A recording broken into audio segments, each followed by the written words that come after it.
Welcome, everybody, and we're glad you came back because we have part 2 episode with Rico Lavender. I hope you guys enjoyed the first episode. Yeah. If you didn't, go back and listen to it because we are going to pick up where we left off.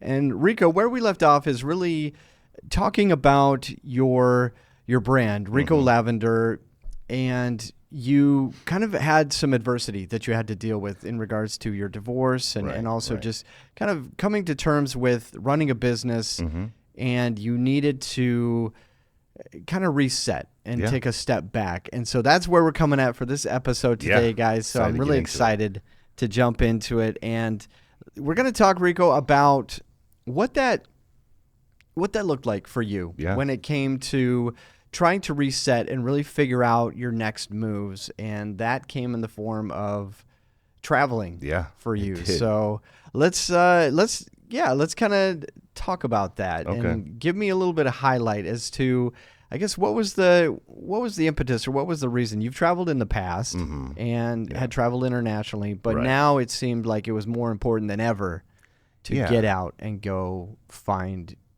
your path. Yeah. I think I got. I mean, I've lived overseas before years ago, back in 2009 to 2010, and then traveled to Europe a couple other times between then and 2020. Wasn't much, but I went a few different times. But after everything that had happened and just the weight of the trauma that I went through and just what I was dealing with, I was just at this point where I was like, man, I've never really, like, I've always had a passion of travel, but I've never really had the opportunity to just kind of live that out in a way that I wanted to, like on my terms, really. Right. Yeah. It was, it was either vacation or, because I was living over there or just something else. But I wanted to do it for me. And, 2020 came around and I was like, this is the year. This is the year.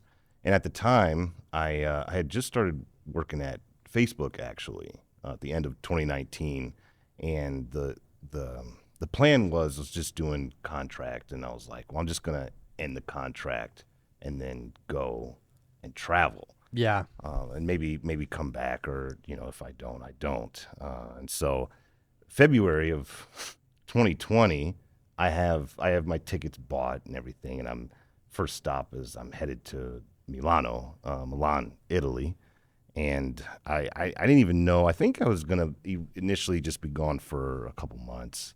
And I have a friend that lives in northern Italy and a friend in Paris. And so I was like, well, I got some stopping points and people I could stay with and just kind of see what happens. But as we all know, the world had other plans. The COVID years, man. Yeah. I mean, everybody has stories from the COVID year. It ruined a lot of things, ruined a lot of people's lives. That's for sure. Yeah. It was devastating. But yeah, that let me see. I was leaving on a Monday. The weekend before, my friend, who's actually a pastor, he's an evangelical pastor out in northern Italy, church planter, really, really cool guy, really passionate about what he does, has a strong network out there, and is doing great things. And, I'd love to talk about that another time. But he called me up Sunday night and was like, there's this COVID thing is happening here, like right now. And they're telling us that they're going to shut down the city. And I was like, well, I'm flying out tomorrow. Like, I'm coming. Like, I've already made plans. I already got the time off. Like, everything's set for me to go. I just need to, like, I'm packed. I was packed. I literally just needed to wait like 24 hours until my flight took off. And and then I remember my mom calling me, and she was like, Rico, you're not still going out to Italy. I just saw on the news that, that COVID's reached them and they're about to shut down the city. And I'm like, well, the planes are still flying. Like, my flight's not been canceled, so I can't not go. I'm not going to be able to get my money back. And so, I mean, it took a couple friends that knew I was going just to be like, Rico, you shouldn't go. And at the end of the day, I didn't go. I stayed, but I was not happy because I was ready to go. And I didn't get my money back because flights were still going. It's like things were shutting down, but nobody knew how bad it was going to be or how bad it really was. I mean, it started out in China, and it's like, well, that's over there, and okay, we got some cases in Europe now, in Italy, but we can get a hold of that. You always think like, oh, like, people that take care of these things are going to take care of them. Take care of it, and everything else will be fine. Maybe like I don't know anything about it, but I trust that people do. Mm-hmm. But anyway, as we all know, it didn't. It got worse, and I stayed here, and I was like, that year was it was devastating for a lot of people. But I really wanted to go, and it's like, well, I guess I just logged back on to work the next day. I was like, I guess I'm staying here. Yeah. And went to Seattle because that's where my office was. And then eventually the next month, it hit the U.S. and the rest is history. And so for that next year and a half, we're just all kind of stuck. And so as soon as the vaccine came out and you were able to travel overseas again, I was like, well, now is my opportunity. I'm just going to go. I'm going to get the vaccine and go. Yeah. Because nobody else is traveling.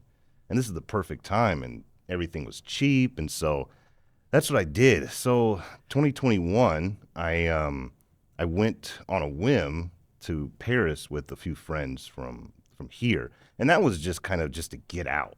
That wasn't really anything but to, like, we've just been bogged down. We just been locked down and over a year closeted for so long. Yeah, just want to leave. Yeah, and it's at this point it's summer of 2021, and we have the vaccine available, and so people are back out and still being cautious. You still have to wear your mask and everything, but it was wonderful because the flight over there, I have a whole row to myself, and it was like $400. Yeah, that's round crazy. Trip to Traveling during that time was amazing because it was so inexpensive, and nobody was doing it. So you literally, the planes were not even half full, right? Oh, not even. And then you get over there, and it's not crowded. Yeah, sure. Like I went to the Louvre and just walked right in. Like that's unheard of. I went to the Louvre, 3 years prior, and was standing in the line for about 3 days. But this time I walk right in, and it's wonderful. There's no crowds. You can see, the Mona Lisa just fine. I just walk right up to it. So things like that were great. So after that, I came back and was like, all right, we're gonna. So I left Facebook. I was there for. It ended up being 2 years. I was there, loved it. It was a great time to work there. I worked on the marketplace team, and I was away from newsfeed and all that. But the marketplace was fun. It was fun to work for. It was more e-commerce, and the people I worked with were great and everything. But I just needed a break. Mm-hmm. I was already anticipating a break, didn't get it. Was working there, and it was hard work. It's a company it's fast going, especially as a designer. You're just fast going. Things are always happening. Constantly working on projects. Right. And yes, I get that. I needed just a sabbatical where I could just work on my own thing and just travel. So October of 2021, it's like, all right, I'm going back to Europe, and I'm just going to kind of live this digital nomad. I had one freelance client I was, casually doing some work for. I was like, I'm just going to go. And I think I went over there for about 7 weeks to Europe, and went to a bunch of different countries, Italy and France again, but also like Switzerland, Spain, and whatnot. And just kind of lived that life, and it was so refreshing to go. And that's when I really kind of caught the bug, because again, like that was still 2021 where people weren't traveling much, and Sure. it was just, man, So I was like, it was affordable mm-hmm. to travel at that time. Yeah. But when you talk about like being able to go and travel, work in Europe, Mm-hmm. I mean, that's being a digital nomad. You need a remote job to do that, correct? And where were you staying? Like, were you doing hostels? Were you staying? You said you had some friends, right? So it was a combination. And I did so much in so little of a time that it kind of bunches together. But and when I was in Italy, I was staying with some friends. Other than when I was not directly in their area, near Venice, I would stay at a couple hostels. Okay. Like I remember one particular in Milan, getting there and just, like, yeah, I'm just in a hostel. Like, what am I doing here? But there wasn't very many people there. Just, again, it was just nice because everything was just, it was just not crowded. And I mean, it's never going to be like that again. Sure. You're not going to see that. So I'm so glad I took advantage of that, and then I stayed with friends in Paris and in Spain. I stayed into some hotels, and same with Switzerland. And so that was that time. And then, you move on into the next year. There was still, I went again. People still weren't traveling. The funny thing is, in the midst of 2022, I tore my Achilles playing basketball. So that was a bit of a setback, and so I had to recover for a while. But it wasn't going to knock off my travel. I had plans that year, so I went back to Europe again, and living that digital nomad life. In that time when I went in 2022, I was a little bit more into that lifestyle and working. So I went to places. I went to Malta, for instance, where they have a large digital nomad community. Mm-hmm. And I actually connected with some expats, some digital nomads there, just going to like a meetup and a talk.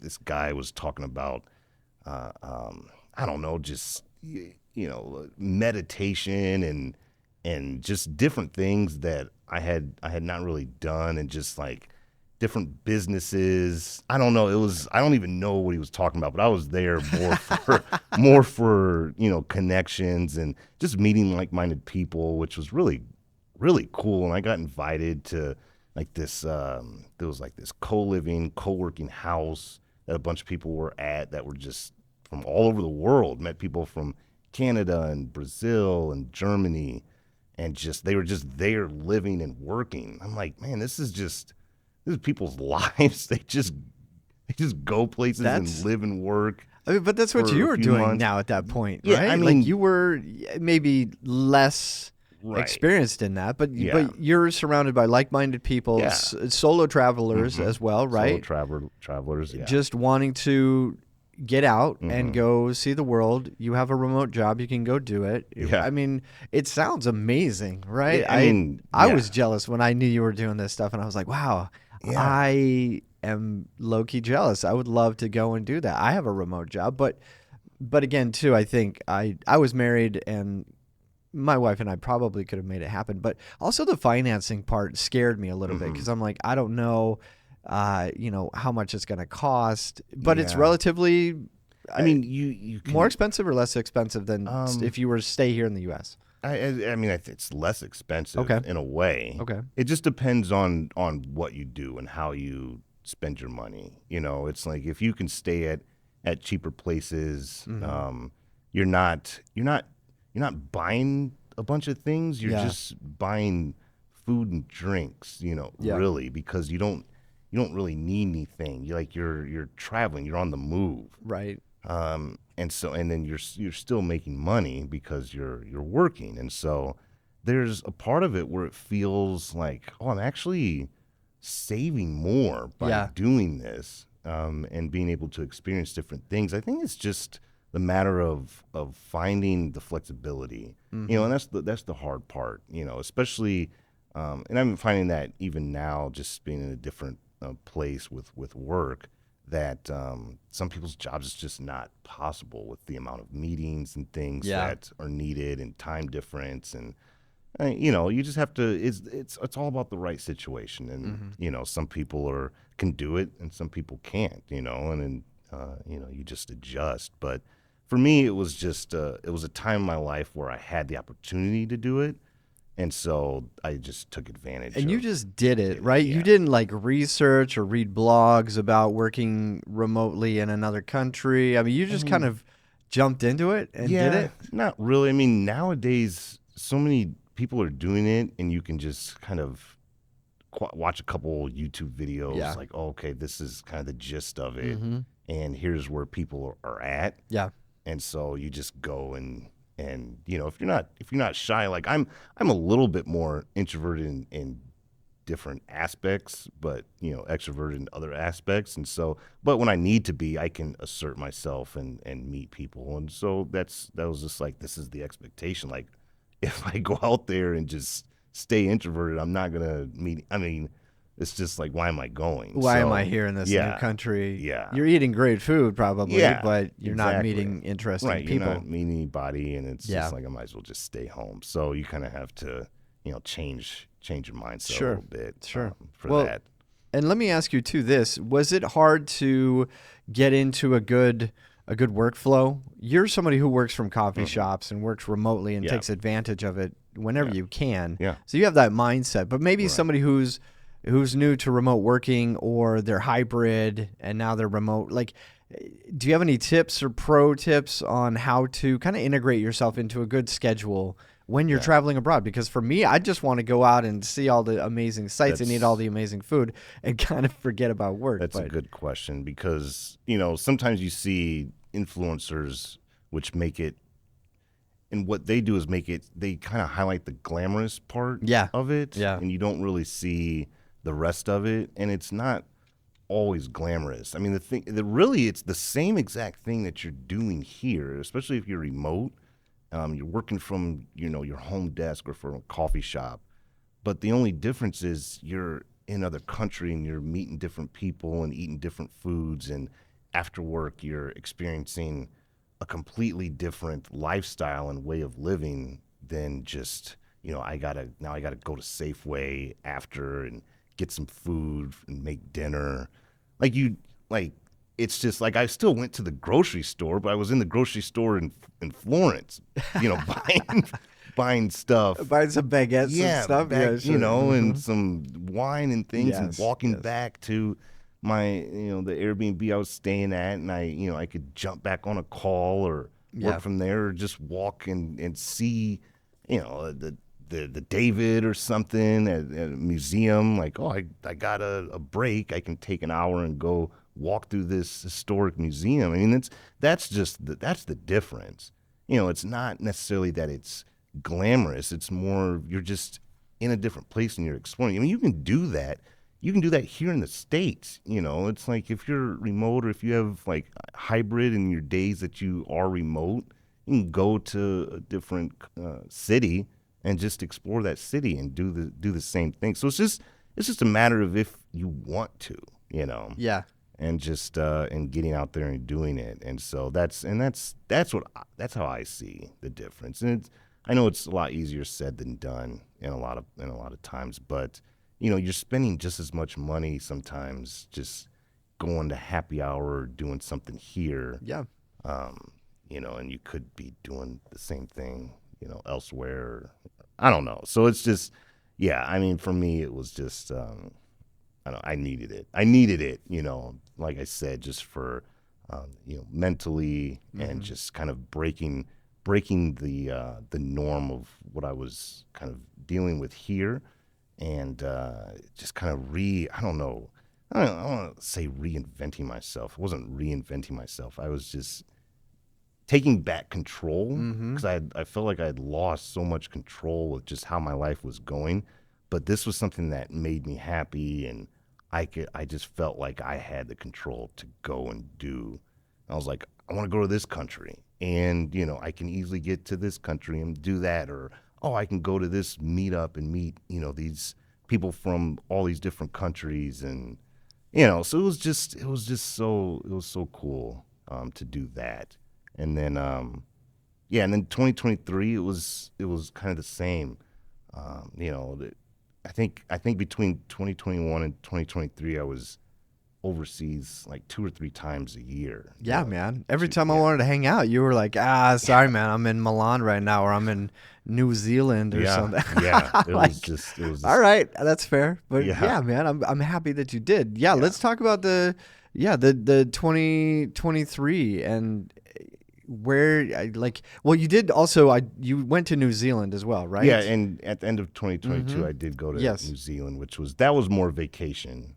Even Yeah. though I did a little bit of work, I always have my computer with me. Yeah. If there's an opportunity to do something, or I can make a little money while I'm traveling. It's like, okay, I feel pretty good about eating at this nice place tonight because I worked for a few hours and made some money. But yeah, New Zealand was great, and I went there right after right after my surgery. Well, not right after my surgery, but I was still like 6 months, 5 to 6 months out of having surgery on my Achilles, and was hiking, and it was tough. It was not. It was probably it'd probably be frowned upon by my doctor to go and do like Put your hikes in New Zealand. put your Achilles through that much Yeah, strenuous yeah. activity, but But I think it strengthened it. I think sure, it helped. sure. I didn't re-injure it. I just took it slow, took it That's careful. I didn't do like anything crazy. I'm not there anymore. I'm trying to do crazy hikes, hiking Mount Kilimanjaro or something, Mount Everest. It'd take it a little bit easier, yeah, sure. Yeah. But also, I mean, New Zealand is such an amazing country. Was that a bucket list item for you, or was it just a Well, random it was throw a dart at the map? it was very random because I had some friends that were going, Okay. and they just asked, do you want to go? Do you have? And it was like, again, I was in this mindset where it was just like, well, yeah, I'll just go. Why not? I have the ability to do this right now, and Yeah. so they asked, and it was like a quick. I mean, I think we just planned it within a month or month and a half. I didn't even like a month and a half. I didn't know I was going to New Zealand, and we were just in the North Island. But there's just so much. There's so much to see there. I went to Hobbiton, for any Lord of the Rings fans out there. Hobbiton is Epic. the place to go. It's the most. It's just like a real place. Like it's an actual real place. You can go into the Hobbit holes, and I mean it's all blocked off. Like you have to take a tour. You can't just walk. It's like a theme park or something, yeah, or like a backlot tour. It feels Yeah. like it, but it's not. It's not Hollywood. It's not commercialized, an actual really? real, like there's real grass on Yeah. these hobbit holes. Like you can walk in them. It's in a real place. It's just it feels very surreal, and like the bar and the restaurants there. It feels it's amazing. Like I've never seen anything like it, and so yeah, that was a highlight because I'm a huge Lord of the Rings fans, mainly of the books, and I've everybody's, well, not everybody, but a lot of people watched the movies, and it's just they were done really well, and it's just kind of like this. You see it come to life, and then you go there, and it's like a whole nother world. But I won't geek out too much on that. But I love yeah, that. it I was, love that you went, and I mean, you're highly recommended if you're going to go to New Zealand. You have to go to Hobbiton. Yeah, it's just one of those things where there's nothing else like it in So the cool. world. So cool. So, yeah, and then the next year, I actually went back and worked for Meta. When I was working there before, it wasn't Meta yet, and then I went back and started working. I was on the Instagram team for a little bit, but then even after that, I was like, it's like after I work these places, especially there, because it's so in depth, like working at a place like that, these big tech firms, like you're doing so much. It's like you feel like you don't have time to do anything else, and then it was just like, I got to get out of here again. Yeah. Okay. And that's when I went to Morocco with this traveling group. It's called Flashpack, and it was a bunch of people in the same age range, like 30s and 40s, and they have it's like a group of 12 to 13 people, and they have a whole itinerary and places for you to stay and things for you to do, and it was like one of the best trips I've ever been on.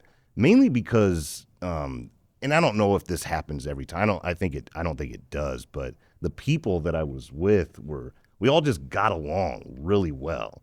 And like, I don't know how you get people from different parts of the world, England, there's people from Australia and here in the US and Canada, and just like, we just came together all in the kind of the same stage of life and wanting to travel and not really having people in the same place where we could just, hey, let's just go. And so, yeah, it was, that was one of those trips where it was more vacation. It wasn't, the digital nomad trip, but it was just so, there was so many things about that I could spend a whole nother pod just talking about the Morocco trip. Just talking about that Well, trip. give me your the highlight of that trip. If you could pick one day or one event from Morocco, what would it be? Yeah. Well, I do know because have you ever heard of a hammam bath? Oh, yes. Mm-hmm. Okay. Mm-hmm. So I know they probably have some of those here, but I had never really heard of one and ever really experienced one. And so we went. It's like a spa. Mm-hmm. Or bathhouse, not what you think of historical bathhouse. Yeah, like a Roman Everybody's bathhouse naked. or something Yeah, where everybody's walking not like around. that, but Yeah. it's kind of close. Similar, So you go in and you strip down and you're in these robes. You strip down to your underwear. I mean, men have their own section and women are elsewhere. But you go in and you're in this room. Like, you start off in this room, and there was 4 of us guys, and we were all in our underwear, and we're like, okay. And they take us to this room, and we get on these beds, these massage beds, and we're just laying there. It's dark, and you're laying there for about 3 to 5 minutes, like, what's happening? And then all of a sudden, 4 women come in, and they just start massaging you with these Moroccan oils and these scents, and it's just smelling good. They have this Moroccan music playing in the background, and I'm like, what is happening right now? And so you're just getting this full body massage, oiled up, and it's nice. It's really nice. That is awesome. Now, what I'm picturing in my head is like this big like concrete room. It's dark, and I'm picturing like these like marble slabs or something. Is it more of a bed and like sheets, like a traditional massage table? Yeah, or is this it's a little bit more traditional in that way. You're on a massage table, Okay. like, you're comfortable. It's a nice big room, but not like too big. It still feels intimate. Okay. And everything. And then after that, they you get out and they take you into this bath. It's just really a big shower or a big like steam room, it feels like. Okay. You walk in there and they tell you to lay, like you're laying head to toe with these other guys in your underwear, just like in a square. Huh. And then these 3 women came in with buckets of water, and they just start pouring water on you. But the water is the perfect temperature. Like, it's neither hot nor cold. It's just perfect. Then they get this soap and they're scrubbing you, like scrubbing everywhere, like just everywhere. Like, they're washing you, and I'm like, Now you man. still have your underwear swimsuit on, or at this point are you naked? No, I mean, Okay. you still have your underwear on, but they're like, They're washing your underwear they too? They move it in Okay. different places. Like, they're getting places, and so like, all right, I'm like, I'm thinking the whole time, like, man, I'm getting clean. Like, this must be what it's like when you're a baby. Oh yeah. And your mom and dad are washing you. Like, ever since I've been cleaning myself, like, I don't think I've been actually You don't do clean. that good of a job. I don't think I'm clean.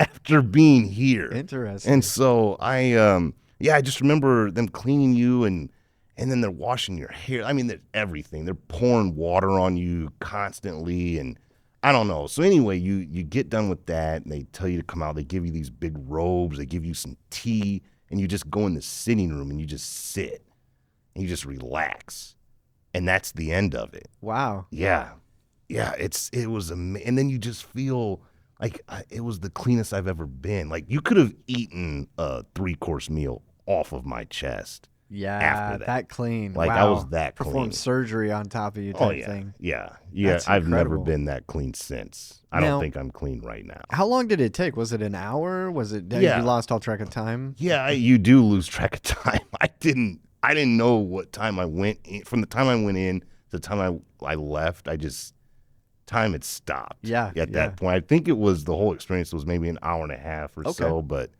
I mean, it doesn't matter. You were just in the best place possible.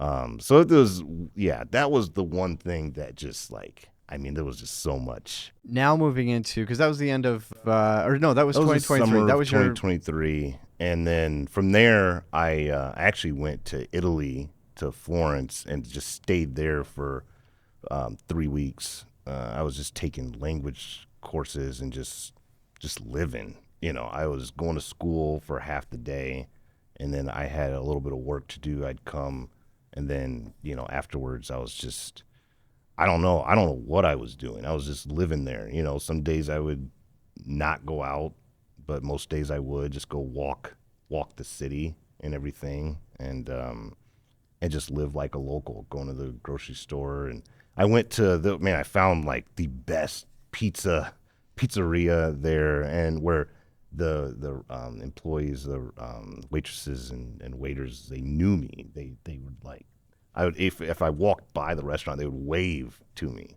Oh wow. Yeah, you just start feeling at home. Like, man, this already, I'm in Florence, and I'm just go to this. You're going to the same places a few times, and then people are kind of like, oh, what are you doing here? And they're talking to you and asking and whatnot. And That's so, freaking that cool. that was awesome. And so then I came back, and I realized, and this is where things started changing. I was like, man, a few of my contracts dried up, and I was like, okay, well, I got to start finding something else. But I still had another Europe trip planned later in the year, so I ended up going back, and I went to Norway and Italy again, and the UK, and this was again a little bit more vacation, even though I could have worked, but I was kind of running out. I needed to come back and, I guess, reestablish and find new clients and whatnot. And so that's the one hard thing about freelance and doing that is just, and living that lifestyle, is that you constantly have to keep up with going after clients, selling yourself. And unless you really hit it with a recurring client that has you on repeat, or has a good contract, and I did, but at the time, these are companies like, okay, we're gonna hire somebody to be in here full time, or Startup I was working for, the MVP was done. They wanted to spend funding on more of engineering and more development and marketing and getting it out there, and so it's that's just the nature of the business. And so things changed. I was like, man, I gotta find another job, and so that brought me into this year, 2024, where I'm kind of back into, I guess, the 9 to 5 is really what you say, but it's actually been welcoming. After all that travel, I traveled to Hawaii at the very beginning of the year, and I was just tired. I remember being there, and then towards the end, it's like, man, I kind of just want to go home, and I couldn't get home because I was traveling a standby on the way home, and so there was like a couple days where it seemed like everybody was leaving Hawaii at that time because it was the beginning of the year and people were coming back to go to work, and I couldn't get on a flight, so I ended up having to buy a flight anyway, and I was back and forth to the airport, and I was just like, all right, let's just You were over the travel. I was kind of over it. That is I think the hardest part now with traveling and going abroad is honestly now just the airlines and that experience in itself. Yeah. Definitely challenging now. And it's been that way for the last 5 years, I want to say, but it's just ramped up. Really, it's making it difficult for a lot of people, and prices are definitely higher than they have ever been in a long time. But I think it's still awesome that is such an integral part of your life, or at least for the last 10 years for you, is the importance of travel and getting out. And is it for you? I mean, is it cathartic? Is it helpful for you to kind of go away and kind of reset, or is it just part of your being? Like, why do you travel so much? Yeah, I mean, I think it's I don't even want to say it's a part of my being. From an early age, I really like travel. I like exploring and visiting new places. And so, I think the timing of everything, with everything that happened with, my past relationship, with everything that happened with, starting this business and then having to kind of put it on hold, and then everything with, COVID and working at a place like Meta, where it was just so intense all the time. It was just like I needed this release. I needed something completely different than just this grind of life. Especially here in the States, you get that a lot. You just get this chase. There's a dopamine hit when you are doing a lot. It seems. I think it's just the nature of who we are in this day and age, and living in this fast-paced environment that we're the, I guess, the economic power, so to speak, of the world. And so everybody here is just like, you got to be on to the next thing. You always got to be on. And if you're not making a bunch of money, or if you're not meeting this person or that person, or it's just like you're losing, And I was just like, man, that's not reality. Reality is just being around people you love and taking care of yourself. And I realized, like, I could have easily buried myself and continue to bury myself in work and ignore, what happened to me and the effects. And, I had to go through, and I definitely went through years of therapy, 4 years to be exact, just to get through some of the, where I was, just the headspace I was at, and just not ever, you don't get answers for something that traumatic. When someone has an affair, you don't get answers. You just it happens, and then it's just like, well, they've already been doing it. They're kind of gone. Their mindset is elsewhere. Yeah. And then you are just starting to process and think through, like, what just happened? What can I do? What did I do? And it's just, I don't know. So you need, and you can either ignore it, you can find a vice, and it's unfortunate that some people, the response is negative, and you don't want that for people, and rightfully so. Like, you understand, like, being through that, you understand why, there's a lot of brokenness, because people go through things that aren't their fault, and then the response is kind of what makes or breaks you, and you can respond in different ways, and there's different ways to help, especially like in my case, being a Christian and knowing Jesus. For me, it was a lot easier to kind of put that burden there, most of that burden, and then being able to focus on, okay, what is it that I really want to do and what makes me happy, without having to hold on to this. I don't know, this anger or anything. I could kind of give that. I don't have any. There's no like I need to get vengeance, or there's none of that I feel, because I can pour all that onto Jesus, and that's the basis of Christianity, and what He's done for us as a part of having that relationship. And so it definitely helped in that way. And then travel was just the byproduct of, okay, here's this time, here's this outlet that you can have to heal and to do something different and to take back control, so to speak, and do something that I like. And then it was coupled with, going back to the entrepreneurship and things like, I could rediscover what I like to do, and when it comes to my career and business, the business mindset. And I think at the end of the day, it's still not easy, but how we respond is it definitely kind of sets you on the path that you're eventually going to end up on. I like that. Yeah. No, that's really well said. I'm curious for you. Mm-hmm. 2024. Mm-hmm. We're almost at the end of the year. Right. How do you I haven't asked too many people about this, but what would you say if you were to give 2024 a grade, and you can either based on your own experience or just what you've seen holistically across the entire planet, your call, but just let's give it a grade.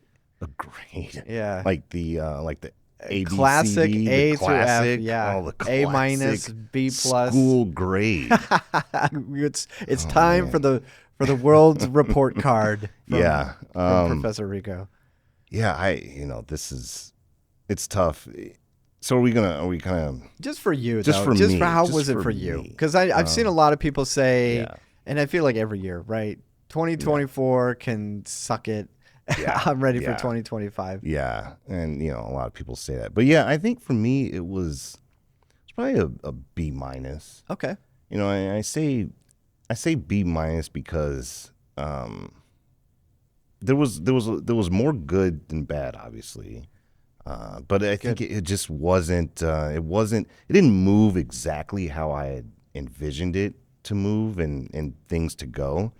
But there was a lot of things that I guess a lot of new beginnings that started to happen that I'm excited about in 2025. I think I have a clear vision now. Like 2024 was just like, okay, what's next after I've been doing this travel, and I'm not really going to do it much at all this year, and I knew that. And I think next year in 2025 I'll try to do some more, but I don't think it's ever going to be like it was. I don't want to, having done it, kind of experienced the digital nomad life a little bit. I don't want that to just be it. Yeah. For me, I want to travel a little bit more graciously without feeling like I need to work. Now I will at times if I say I want to be somewhere for a long time, but I don't want that to be like the main reason. And so, and I say B minus because we did have some wins. I did get a new job, which I like. It's very much away from the big tech and the things that I was doing. It's slower paced, and I can breathe a little bit. I have the ability to, and I'm getting kind of that spirit back that I had, 5, 6 years ago, 7 years ago when I started my watch business, and obviously talking to you, and I know we've done a podcast on it, but exploring our own business together and trying to build that and seeing what that looks like. And then getting back into my brand as well. And, I got my watches and some other products back into a local store here in Phoenix. And so, that was a win. So there's been a lot of different things, and just renewed, I wouldn't say renewed, but just new relationships, just with the community and friends and things like that, and just so there's been a lot of good things. I But like that. B minus is because I think obviously things can always get better and go better. It was just slow. It was just a slow year to me, which is okay. No, that's which is good. okay. I appreciate that. No, I honestly I feel like that's a passing grade still. Yeah. So you can check it off as one of the better years, I guess. Yeah. But I like that you are looking forward to 2025. Yeah. And is there any mantra for you going into 2025? Anything that you're like, some people try to create a word or a mantra, and some people are like, oh, my word for 2025 is going to be intention or passion, or what I Yeah. mean, something like that. Yeah. Kind of cheesy, but I kind of like it a little No, bit. I like. So like for that. you, is there anything there? Yeah, for me, I think what I'm hearing is renewal. Okay. Renewal in the sense of, I after, it's been some years now since my experience with my last relationship, my wife leaving and everything, and I think and it's been, I don't know, it's been a slow process of getting back, which again I think is better, because there was times where maybe I could have just moved on and moved forward, but I don't know if I was quite ready at the time. I wanted to think that I was, but I know deep down that I wasn't. But now it feels like I've gotten a lot out. I've learned a lot more about myself.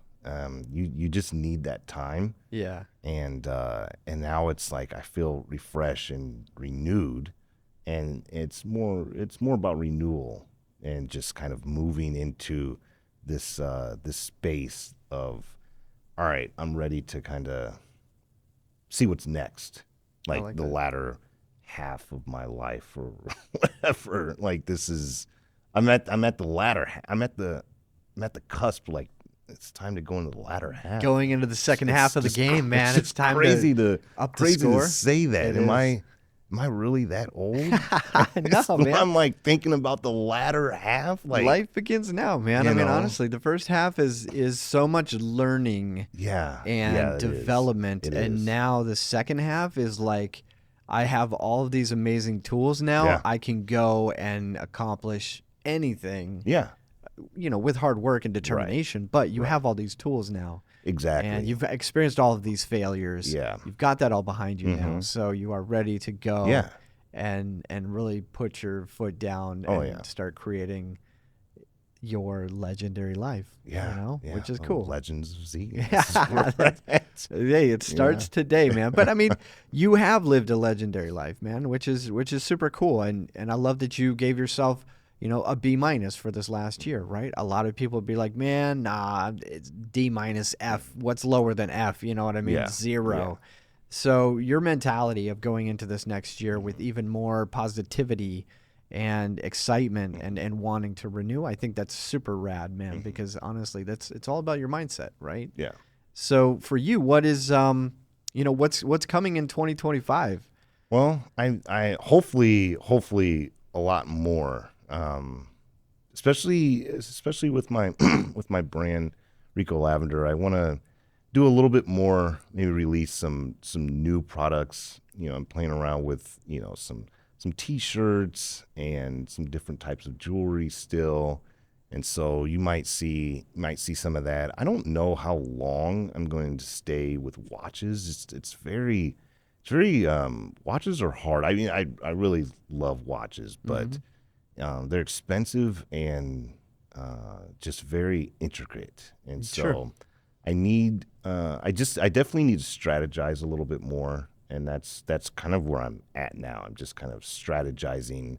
I'm also very busy I've picked up more freelance clients as well, and so there's definitely that. So and I want to consolidate a bit. Sure. And just see where that goes. I have more ideas for Soundy and things like that, and so there's just different business ideas. Like, okay, now it's time to start putting these ideas to practice and really pushing forward. And so now, I don't know, I'm ready to just move forward. I think this, like I said, this year was slow on purpose, and I just didn't do much on purpose. But this next year, I'm excited about it just because I know things are going to change and be different. And there's just ideas swirling and things I've written down and journaled about that I'm ready to see come to fruition. That's amazing. Good. Yeah. So keep an eye out on Rico Lavender and the brand. Yeah. Keep an eye on Soundy. Yes. So RicoLavender.com, is that the Yeah. website? No, it's it's RL Mercantile. Oh, I'm sorry. Yeah, RLMercantile.com Yeah. and then Soundy.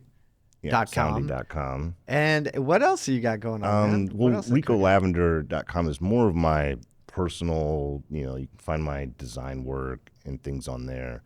Although, actually, don't look at it now. It doesn't really go anywhere. I took down my site. I took down, a lot of my sites. I changed them this year just because I wasn't promoting anything. So, again, I'm renewing everything. So, next year's about renewal. You're going to see a new Rico Lavender site and a new Soundy site and just a little bit of a newness and a freshness in a lot of areas in my life. And so, be on the lookout for that. And I'd love to just make some more meaningful connections, connections where, I can grow and help and also grow and learn from people that are doing different things, not just in Phoenix, but, kind of reaching out into some of the bigger cities as well, in New York and well, I don't really care about LA much,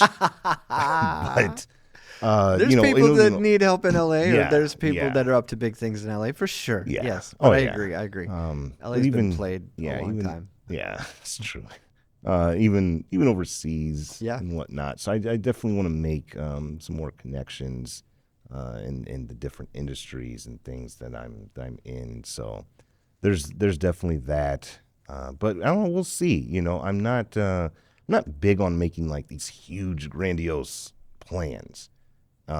It's just like that's just not in my DNA. It's more of I'm very adaptable, and so I'll have some ideas and some I guess some systematic approaches to things that I want to do, but then as far as how that's done, I mean, there's a number of ways of how I can get there and what can happen, and you got to be open for things that just may come up and change, and so.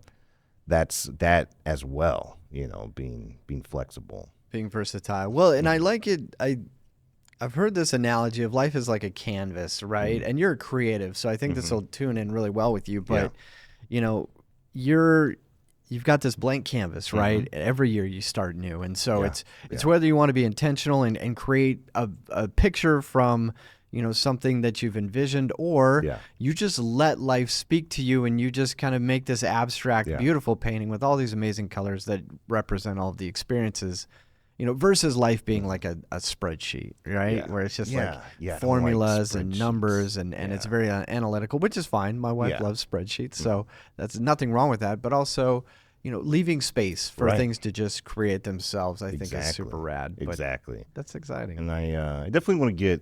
I've been playing a lot of pickleball. Yeah, so man. Definitely want to get slightly better, and then that's. How do you determine if you've gotten better at pickleball? That's what I want to know. Like, is there how can you determine your success as a pickleball player? I guess winning tournaments or something. Yeah. Or what? Okay. I played in a tournament, and it's just playing against people that are better, and how do you fare? Really, pickleball, they have an official rating which is called your Duper rating. I don't even know Duper, DUPR, but I don't even know like the acronym what it stands for right now. Thing. I can't think of it off the top of my head, but yeah, and so you have your rating, and so you can it goes up or down depending on how you play in tournaments and who you're playing with and point spreads and how many games you won against people with other duper ratings that are either lower or higher than yours. So Interesting. it's like it's a whole thing. And so I'm going to make a little bit more push into that area, just because I don't play basketball anymore since my Achilles tore. I'm just I miss it, but I'm fine with pickleball for now. That's great, man. Pickleball it's an active sport though too. Honestly, I mean, you can get injured playing pickleball as well. Yeah, and Achilles is not immune to it's not immune to pickleball either. In that game. So you be careful out there. Yeah, okay. Yeah, I've already fallen a couple times for no reason. That's just age. You just fall when you're at a certain age. You just start falling for no reason. You don't even know why. But you just get up as long as you can.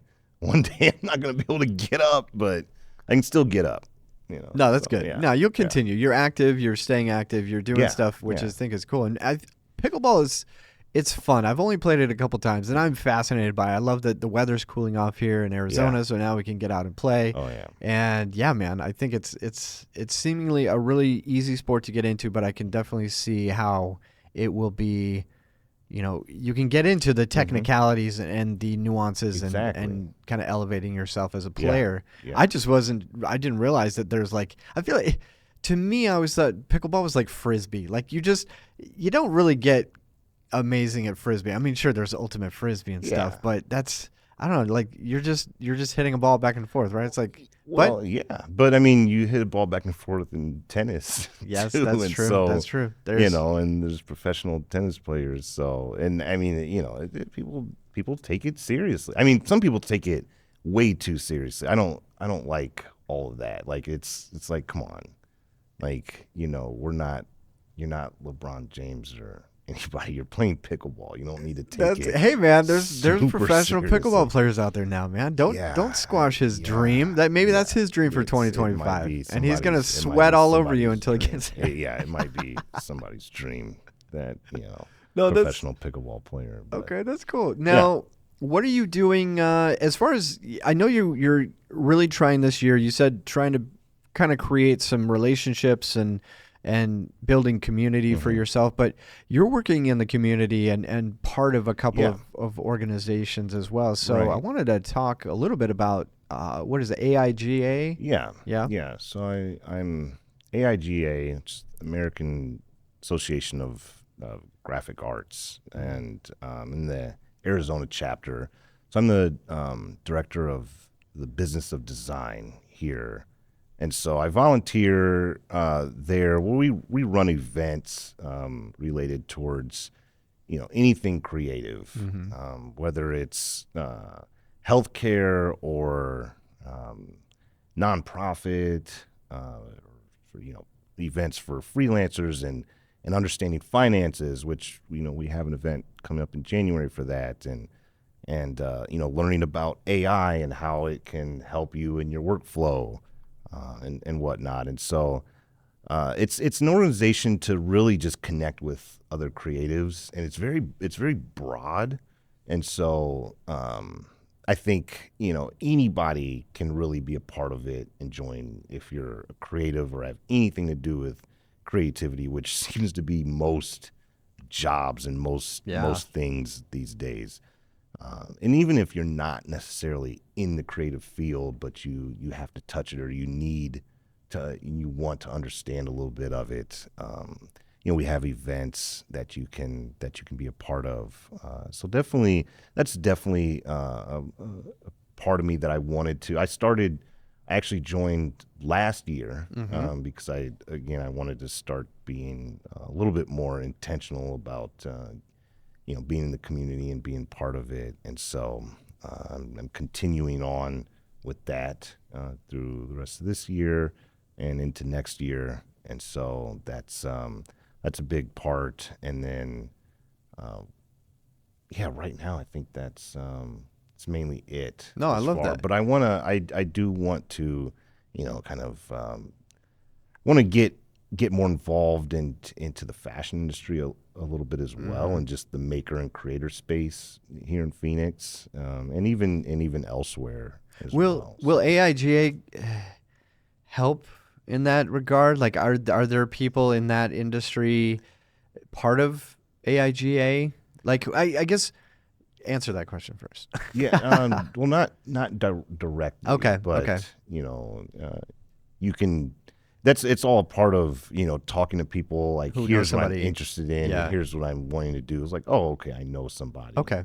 Yeah. Now, if somebody wanted to join or be a part of AIGA, it's a membership based. So it's membership based. Okay. Yeah, if you want to just be a member and have some of the benefits, like no fees for some of the events or very low fees. Okay. And then just access to different job opportunities and other things as far as design resources, creative resources, and just a community of people who you can kind of go to if especially if you're a freelancer and you need things that just help you run your business. Yeah. And Okay. so And what are the events? Are they typically networking events? Are they workshops? well, they're a little bit of everything. Okay. Yeah, the workshops, networking events, any kind of learning event that helps you understand, like, here's how you can be a better marketer, at your company or do better social media marketing. And here's some tools to help you do that, ways to think of it. I'm running an event in February on artificial intelligence workflow, like how you incorporate that in your workflow as a business owner or freelancer. We have a great guy, the owner or co-owner of Oxy Design, coming in to speak on that. And so that'll be an exciting event to go to. And so, yeah, I mean, there's just and that's just my group or my the business of design area. But like I said, there's healthcare, there's nonprofit, there's social media, there's all different kinds of aspects of AIGA. So it covers a broad spectrum very broad. of different verticals and different areas of focus. I got it. Okay. Nice, man. That's awesome. I'm really stoked that you're participating not just as a member but in leadership as well. And I think that's it's very inherent with who you are as a person, right? Getting back and getting involved, giving back as well, which is awesome, man. I mean, that's just it's just who you is, man. I love it. It's so great. And then with the project that we're working on, Soundy, right? What we haven't gotten a chance to sit down lately to chat, so let's use this opportunity to kind of talk about the vision for 2025. So what are you envisioning for Soundy this year? So Soundy, just give a quick overview, is just I guess a place where you can it's background music for your company. And so any company really, I mean, it's funny thing is I was in the dentist office this week and they had their own background music, and then a voiceover came on and it was like, this is Smile Dentistry Radio, Oh, wow. And yeah, I mean, so anyway, it's background music that's catered to your company, and kind of just brings the vibe out in a way that talks to your patrons and people and whatnot. And so I don't know. I think for Soundy in particular, it's more about it's selling the dream, selling how it could change your business and help reflect on what you're doing and bring in new business and whatnot. And so I think the ideas there. There's a lot I've written down. I don't really know what else to say about that right now. But yeah, there's some good things coming. Things are coming. Absolutely. Yeah. Yes. It was 2024 for us as a business was a lot of learning, right? Yeah. And a lot of experiencing failure and experiencing the challenges of running a business, which is exciting because I mean that's how you become successful, is experiencing those difficult times and those challenges that you didn't anticipate. But I'm excited, man. I'm excited to see you continue to spearhead and be a part of it. I mean, man, you've come up with so many great ideas as far as sounding. You're the man behind the website. It's like you're a creative, and that's necessary in really Yeah. building the brand. So Yeah. you're doing so many things, man. You are a true jack of all trades, and I respect the heck out of that, man. It's awesome to see it, and Appreciate that. it's the reason, one of the many reasons why you're on the pod, man, because you're out there living a legendary life. You're out there traveling and trying to find ways to improve yourself as a human being. You're participating, giving back to the community as part of the AIGA group, and sharing your knowledge in that realm. Yeah. You've overcome adversity. You check all the boxes of what it means to be a legend. But I want to ask you, final question. All right. What to you makes a person legendary? Oh, that's a good question. What makes a person legendary? I think it's twofold. One, it's kind of has to do with legacy. Obviously, if you can bring something to the table that even past your prime or past your time, really, people are still learning from. That's definitely legendary. Being remembered for things that you brought to society, that you brought to the world, that can actually be used in a good way, and people that don't agree with it, usually try to do anything to like put mud on your name or anything like that. So that's when you know that you're doing something right. But I think that's part of it, and then really just going out there and being you. Just being yourself. That's a true legend. It's not this world of just we have so many copiers and people that are just like, oh, I'm just gonna do this, the same thing that everybody else is doing. It's like just be you, and just be true to who you are.